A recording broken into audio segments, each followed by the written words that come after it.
Good morning, everybody. So today on love and law, so I'm going to start with, and I'm going to read a paragraph or two from the Science of Mind. I'm going to go back and quote from it later on, but I just want to read this little section from early. It's in chapter, whatever, what is it? Chapter 3 of the Science of Mind by Ernest Holmes. It's part of one of the three introductory chapters. I'm just going to read the whole thing. It's on page 43 for those who want to go look it up later, or if you want to look it up now. It's love rules through law. In an intelligent study of the teachings of the science of mind, we come to understand that all is love and yet all is law. Love rules through law. Love is the divine givingness, law is the way. Love is spontaneous, law is impersonal. We should study the nature of reality with this in mind, and in this way we shall avoid two grave mistakes, either viewing life as made up only of mechanical laws, or viewing it as made up only of spontaneous actions, irrespective of law and order. As we gain the broader viewpoint, we shall see that life must contain two fundamental characteristics. We shall see that there is an infinite spirit operating through an infinite and immutable law. In this, cosmos, and not chaos, finds an eternal existence in reality. Love points the way, and law makes the way possible. So, we'll be going back to that a lot today. Because this, for me, is so fundamental to what we teach and what we practice. It is the two sides of the coin that is the creative process, and the creative process that is always going on inside of us. It is the cause and effect cycle. We set things into motion with our mind, with our thoughts, with our feelings, and all of it. And then all of a sudden we reap the rewards. We plant the seeds and we see things grow. We see things happen. We feel things going on in our lives, inside of us and all around us. All the time. It's always going on. And the basic ideas of the science of mind, Ernest writes this. There is created for us what we choose out of and through the action of the universal mind. What we choose. We choose things all the time. We make decisions all the time. Consciously, unconsciously, responses, reactions, we choose constantly. I can't even imagine how many times we make choices during the course of a day. I'm sure there's a study out there somewhere. And one of the small choices, and I'm just going to give you one example because this is kind of the way it works. And so I'm going to read from a book.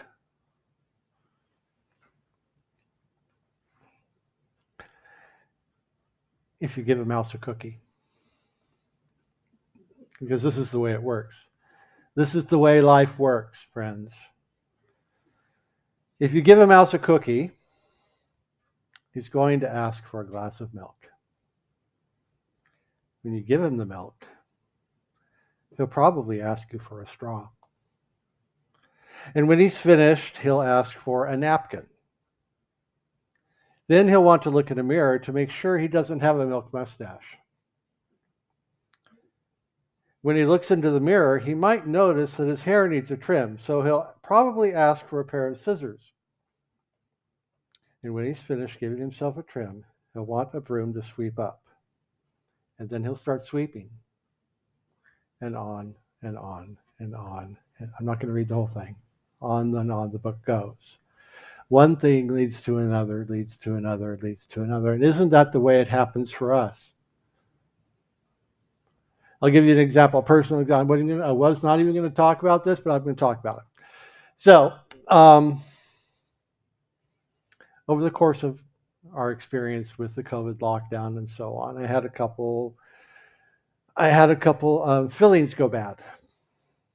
and the teeth broke. And of course, we were on lockdown. And stuff was weird and crazy. And I kind of muddled through the process. Didn't give it much attention because, after a while they quit bothering me and I just ignore them. And I've got, other medical expenses with kids and so on and so forth. So I let it go. It was about a week and a half ago, or a few years ago, I had some work done and they had replaced a filling in one of my front teeth. And I was at work, what was that, 9 days ago, give or take. Early in the morning, cleaning the floor. I was drinking a cup of coffee, and all of a sudden, I felt this like grainy stuff in my mouth. And I'm like, what is this? And my tongue hit it, and one of my teeth in front on top just literally started disintegrating. I'm like, oh my. And it started hurting and so on. So I said, all right, well, it's time to get this stuff handled. So I surrendered to it. And I don't know, my experience with trying to get in to see a dentist, it's not always doesn't always happen immediately. But on the way home, stopped by the brand new dentist I'd never seen before. They're like, oh yeah, we can get you in tomorrow morning. I'm like, okay. Went in, got my appointment and said, oh yeah, we got oral surgeons coming in Monday. Here, we'll give you some pain meds. Got right in Monday morning. So I got it done this last Monday. It took 48 hours. And immediately my body started feeling better.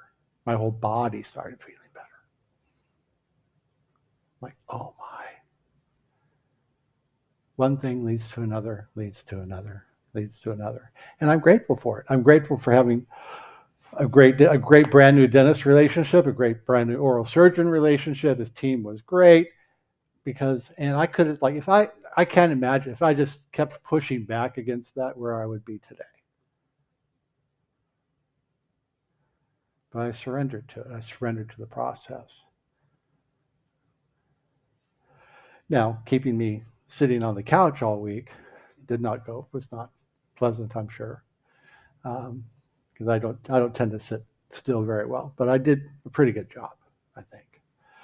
But the recovery process continues, and I'm off on a work trip later this week, and I'm feeling better. I'm feeling a whole lot better today than I was a week ago.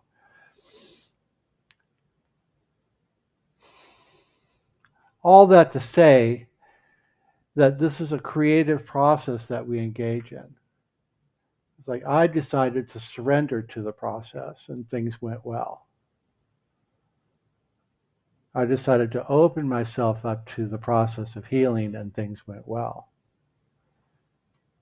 If I push back hard against things, they don't go so well. I've learned this. At the end of that reading, we get the phrase, love points the way and the law makes the way possible. And as I was reading through that this morning, the thing that popped out to me that had never really popped out before was the word the way. Love points the way, and the law makes the way possible. You see, it's not just an individual event, it's a process, it's a pathway. It's the way of life. It's a way of being. It's how am I going to behave in this world? How am I going to engage with life that really matters? How am I going to engage with that inner life inside of me, knowing that as I engage with the inner life inside of me, that gets reflected into how I am encountering the life that's all around me. Ernest writes in the glossary in the back of the book, he writes that that love is the givingness of spirit, right? And it's also part of this. I think it's part of this paragraph. Yes, love is the divine givingness. Law is the way.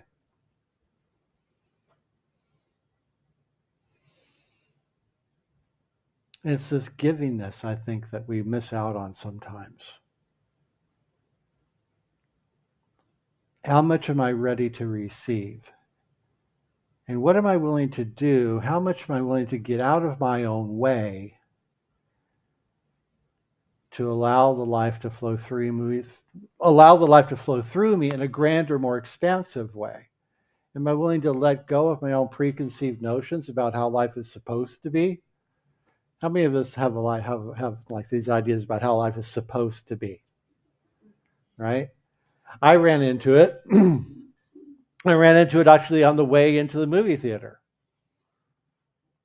Unexpectedly, there was a sign on the door, and I really got upset about it. I did. I'll admit it. There was a sign on the door of the movie theater. It said, "No cash transactions." There's no cash transactions in this establishment, or something to that effect. And I was like, "What?" Now, apart from everything else, this was just like a change in the way the world works that I had not expected. And there's part of me that just instantly pushed back against it. Now, after I thought through, I said, I understand kind of the thought process behind all of it. But my initial response is what caught me off guard. Just the instantaneous pushback against the change that I had not expected. Now, how often do we do that? How often do I just instantaneously push back against a change just because it's a change, without really stopping to pause and take a breath and go, okay, what's possible here? What's possible here? What's the opportunity here for me to open to something new, to open to a new possibility?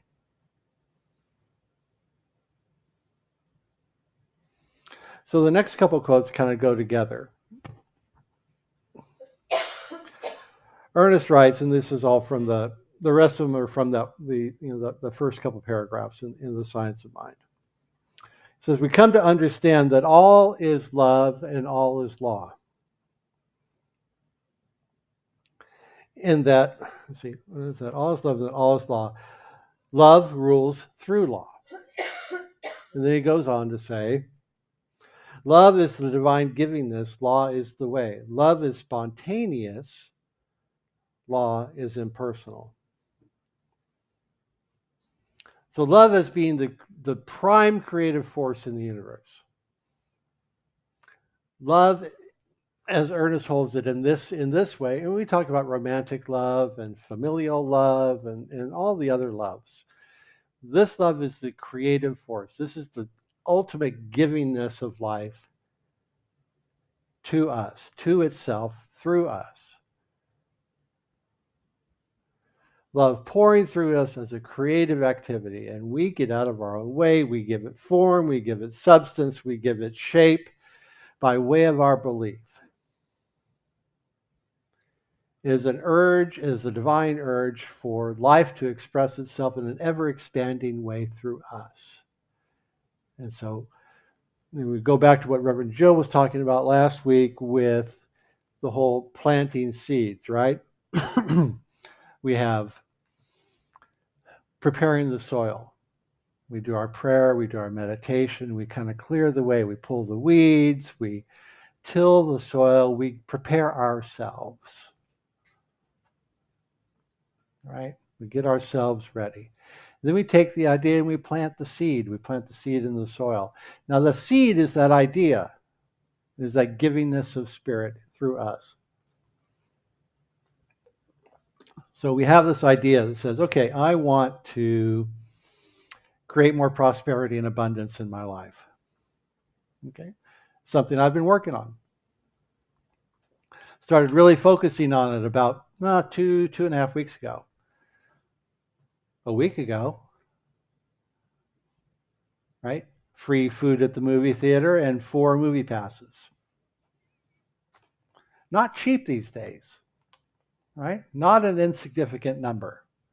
And so participating in Money Finders and, contributing our 10% as part of that. Unexpected good. Unplanned, not unexpected, but serendipitous good. A serendipitous event in accordance with the prosperity consciousness we have been working on. So we're grateful for that. It's like we're walking. I'm calling that a win. Yeah, we got soda on our feet and on our legs and in the seat and all the rest, and yeah, got a little wound up about it. But in the end, it was a win. Got to see the movie, free food, free popcorn, free candy. It's all good. Walked away happy. Life is good. Not necessarily the way I would have expected it, but it's okay. But how often do we get those unexpected blessings in our lives? Sometimes they're just little and we just don't notice. We get a growth event. We get a blessing of a child smiling at us or a child telling us a joke and we giggle.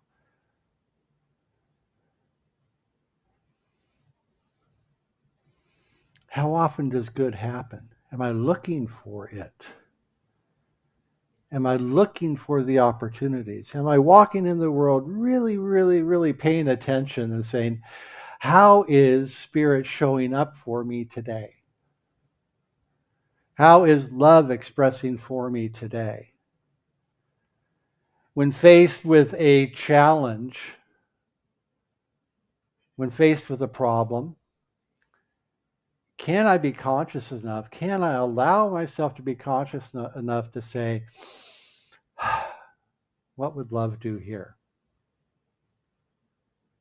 Now, I'll admit, I cannot, in the face of what happened to the movie theater, did not. Was not conscious enough to say, what would be the loving thing to do here? No.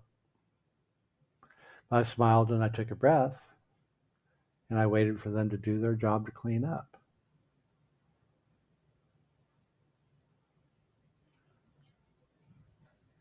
In retrospect, yeah, I could have been kinder, probably.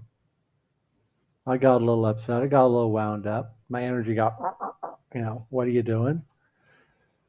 But no. But can I be grateful for moments like that? When things appear to go wrong, what is the blessing in the midst of it? What is the growth opportunity that is before me when things appear to not be working, when things appear to be in chaos, but I know I believe in divine order, right? I know I believe in divine order. I know I believe in divine love, light, and peace, and joy, and happiness, and all this stuff. I know the divine is active all the time. And in the midst of things appearing to be otherwise, what is my response? Can I stay conscious enough to take a breath and respond rather than react? Or how quickly can I resolve that reaction moment into saying, oh, nope, not going to go there? Can I catch myself? How do I practice that? I can practice it by maybe saying, okay, maybe I take 3 weeks. I take 3 weeks to say, okay, I wake up in the morning and say, what is an act of divine givingness I can practice this day? How can I choose to behave as I know the universe behaves, as divine love, as the givingness of Spirit? How can I stand in that place today and be the givingness of Spirit in my world? How can I do that today? One thing. And commit to do one thing. How can I do that today? And just set it as a practice for 3 weeks. What can I do? What can I do? And maybe that just becomes a habit. And then maybe that just becomes the way I am.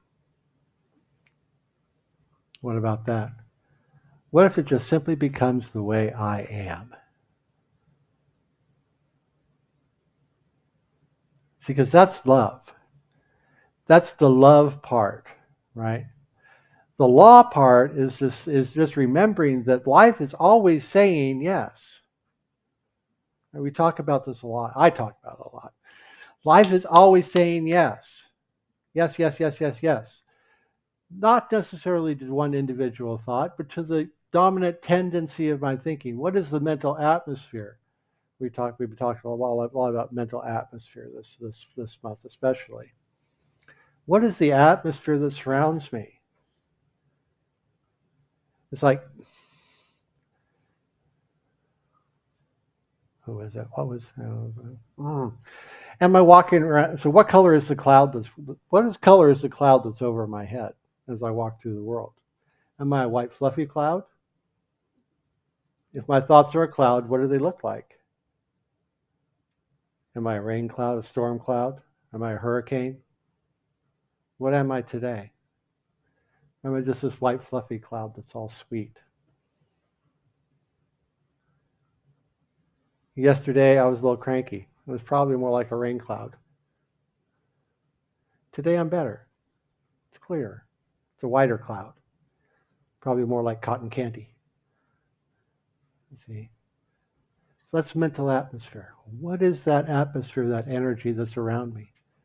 Because that energy that's going on inside of me, that cloud, that content, that total content of my consciousness, the sum total of it all thrown together, mixed up and says, okay, this is what it is today.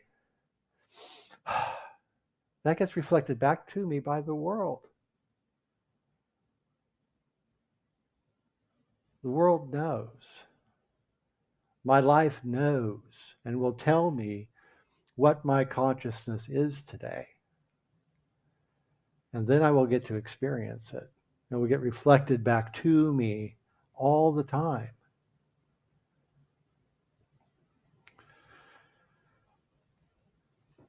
And so a cautionary tale from Ernest Holmes. He says, we shall avoid two grave mistakes. One before that. There we go.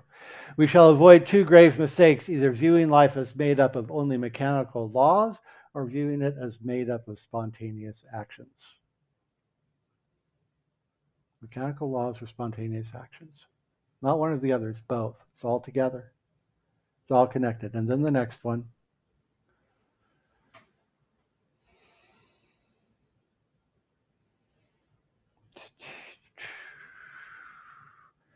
We shall see that there is an infinite spirit operating through an infinite and immutable law. In this cosmos, and not chaos, finds an eternal existence in reality. Love points the way, and law makes the way possible. Cosmos, not chaos. Love points the way, and law makes the way possible. See, things can appear to be chaos. Things can appear to be chaotic. They can feel chaotic. I know my life sometimes does feel chaotic. In the midst of dealing with the whole tooth thing, I was feeling a lot of chaos. And I knew at the same time I could hold them at the same point. It felt like chaos, and I was totally trusting that, you know what, this is the time. This is clearly life telling me time to get this handled and get it handled now. So I surrendered to the cosmos side of things. Was I happy about it? No. In the end, am I happy about it today? Yeah. Because I'm feeling the results. I'm feeling the outcome. That was a loving thing for me to do for me. And not just for me, because it's me and the people around me. Right? Because I get to be a better me for the people around me. I get to be the better me for my life. By taking care of me, feeding me, filling my cup to such a degree that it's overflowing, and then I get to share with everybody else in my world from the saucer and not from the cup. Right? I get to give from the overflow. You get to let that love flow more freely without question. to allow the creative process to be expressed through me in a more expansive and expressive way, so that the law can respond in a more expansive and expressive way as well. See, it's all cause and effect. Love and law, the two sides of that equation, coming together to manifest in the third way, which is our experience. The seed, the soil, the plant, right? Remember the little seed in the cup? Roots go down, plant goes up. It all works together for our good. It all works together for our good. And what is our good? Our good is the greater expansion and expression of the truth of who we are. And it shows up in a myriad of ways of expressing and being and showing up all at the same time. In our relationships, in our health, in our well-being, in our employment, in our prosperity, all of it. It's all connected. It's all tied together. And it's all tied ultimately to the way in which love is expressed through us as the creative process, as the revealing of our true nature.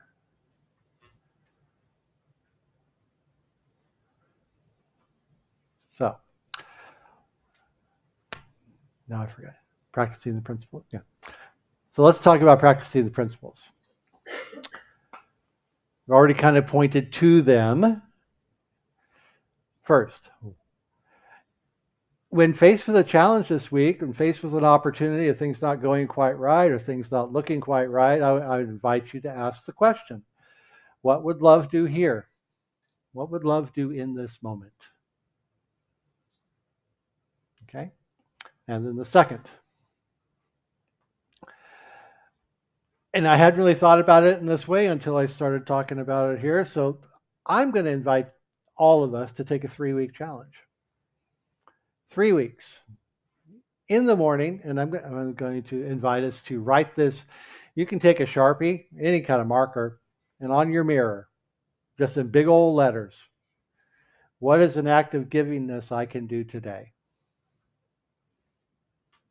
Because it'll just wipe off the mirror. Trust me. I've done it. What is an act of givingness I can do today? 3 weeks. Okay? 3 weeks to set a new habit in place. And maybe, just maybe, it'll just become who and what we are. For some of it, I'm sure it already is. So what is an act of givingness I can do today? Just random give.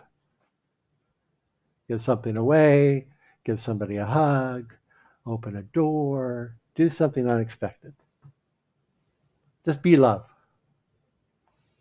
Be love randomly in your day. So with that, Mindful Monday. Sign up for Mindful Monday if you haven't already. I wrote the Mindful Monday this morning before I even, right after I finished making my notes. It's like, because I'm driving. We leave after church, go home, get in my work van, drive to Albuquerque.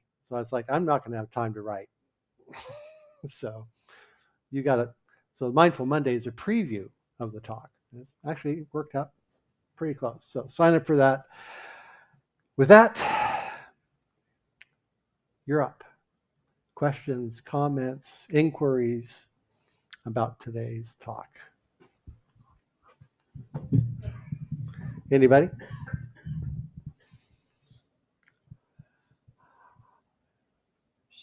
Oh, Colette? Just because I can't have nobody talking. Yeah, I could tell a story about that. That's fine. All right. All right. If you could address Yes. when disappointment comes in, when something happens and you're just totally disappointed and frustrated, and you know they were the ones that made all the mistakes that happened to me this week, and they just look at you saying, $1,800, please, with no, I'm sorry, we all did this wrong. I know love would say, oh, okay, great, thank you. I don't know. But to me, how do you let out this total frustration and this anger and still try to do it in a loving way and not have it just piss you off. Okay. Right. All right. And I'm sure that we all have examples of something like this in our own lives at one time or another. And so for me, and I'll just speak for me, I can't, of course.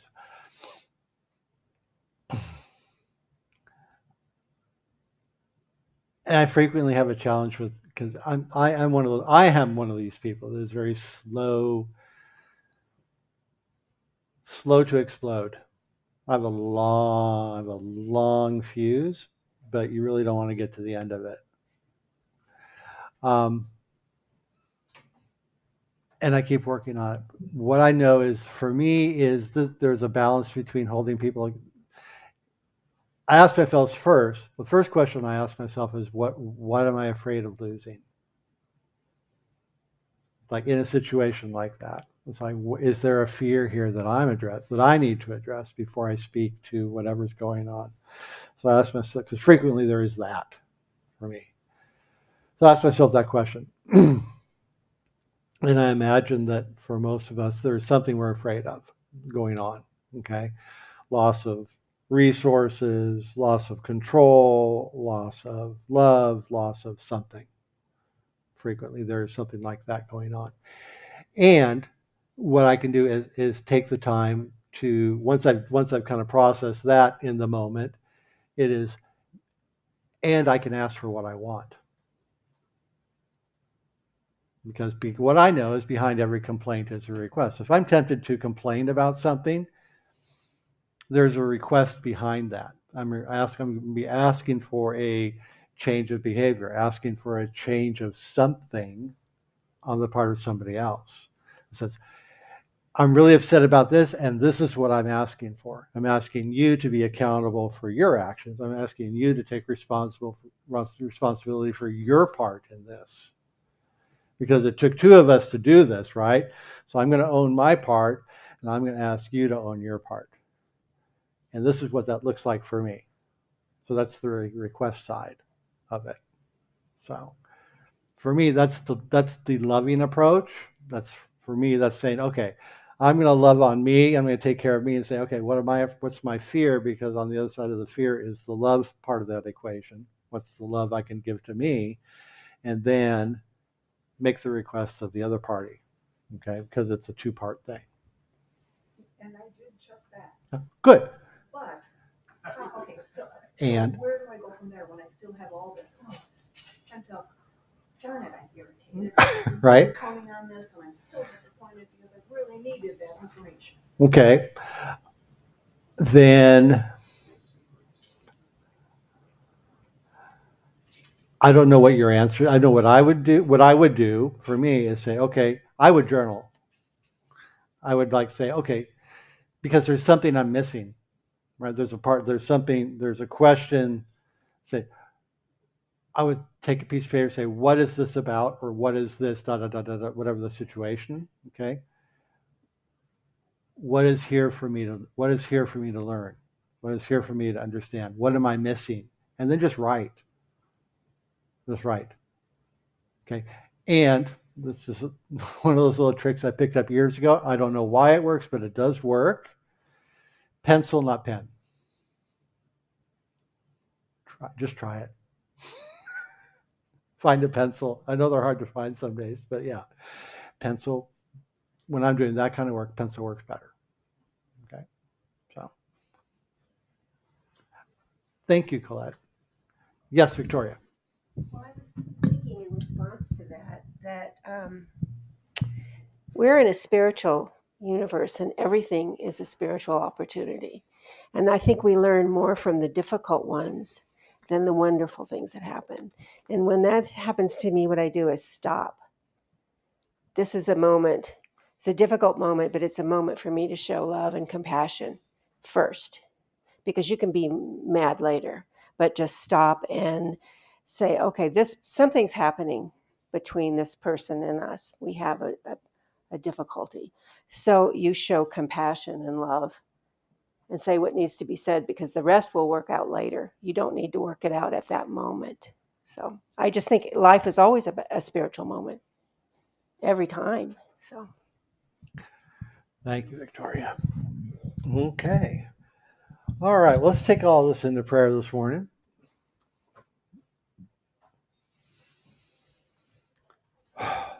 Take a deep breath in with me. Let's let it go out. Shake it all out. And as we turn within, we do so with a sense of gratitude for life. Gratitude for love. We turn within and we recognize that there is one power and presence, and this is divine life and love and peace and power and beauty and joy and all of that. And so much more. And it's in this presence, in this atmosphere that we live and move and have our being, and it in, as, and through each and every one of us. Truly, we are this thing itself, expressing right here and now in form and substance as each and every one of us, and the lives that we live, the lives that we express, the lives that we experience. And not just us, but every person, place, and thing on this planet, truly in this universe. We know that each and every one of us is blessed and is a blessing right here and right now. And we know and feel and trust that this love goes forth from this place as a shining light. We are a beacon. And this light shines forth and blesses the city, the country, the state, the world itself, because we call it forth and we call it good. And we give thanks for the love we've felt here today, the inspiration, the very presence of each and every one of us. And we know that this blessing goes forth to anyone today, here with us or listening and watching, wherever you are. We know that life is good and very good as each and every one of us. And this blessing is for anybody worshiping wherever they are, however they are.